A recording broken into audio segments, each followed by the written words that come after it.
Brothers తీసుకొని ఉంటుంటారు. ఎందుకంటే ఇది సీజన్ అండి, కరెక్ట్గా ఈ సీజన్లోనే మనకి ఇవి అమ్ముతూ ఉంటారు హ్యాచింగ్ చేయించి. ప్రతి పల్లెటూరులోని టౌన్లోని కూడా ఇవి అమ్ముతారండి.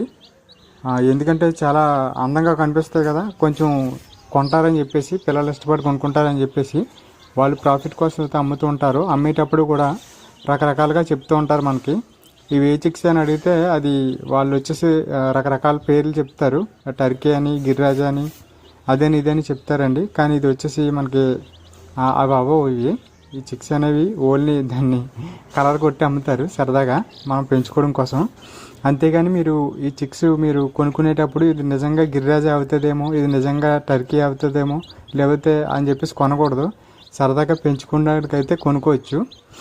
మీరు ఇక్కడ చూసినట్టయితే ఈ చిక్కు వచ్చేసి ఒక 10 రూపీస్కి ఇలా అమ్ముతున్నారండి ప్రజెంటు. ఒక్కొక్క టైంలో అయితే కొంచెం తక్కువ కానీ ఎక్కువ